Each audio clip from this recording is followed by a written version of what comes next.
Luar Kapatisi TV. Ka undi basnyam bat penjasliang. Rupa Premium Meghalaya.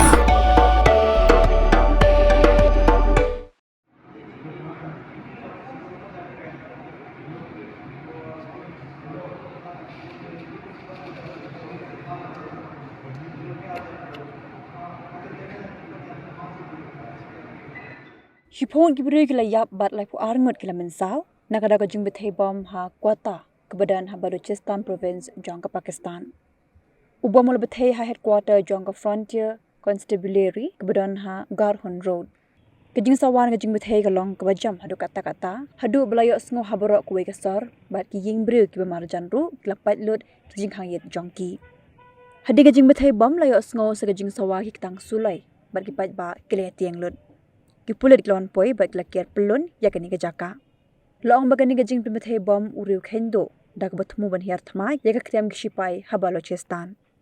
Senior Superintendent of Police Muhammad Baloch ulong ba ka Jingbthei bom kedai na kali kabla pendat lupa da ubam bar kelawan rong HFC headquarter. Napdeng ki ba Mynsaw Ngut kedai kipulit. Kelas apriang ke video ha social media. Ka pen I ya kani ke Jingbthei ke ba Shyrkhei kat bagi kali kidang don hasurap.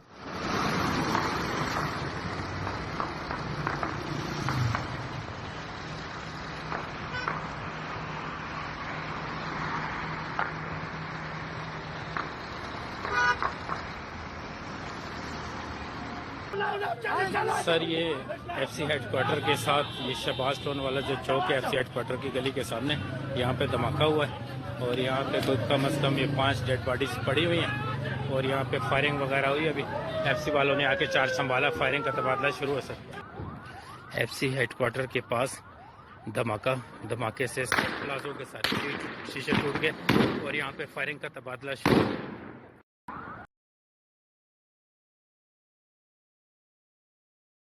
Hey, up, ruko. Shwa ba fin shet da ka jo shi ka jo ko umpiang balapin don kam. Up shwa, namar ka ne ka kta ya ka kot ka kya jong fi pat kamar yang rukum jo. Da ka ba shet da ka ne ka umpiang kan tau bonjat ki jingpang. Henry, pim day pat ban the shanala ne ban thang pendo no. Henry, minta ka ruko neka repurpose use cooking oil scheme kala ban pen kala ya kani ko umpnyang syaka biodiesel tinamar kata lemba ka ruko kakot kakya par kamaryang ru kan umkta syo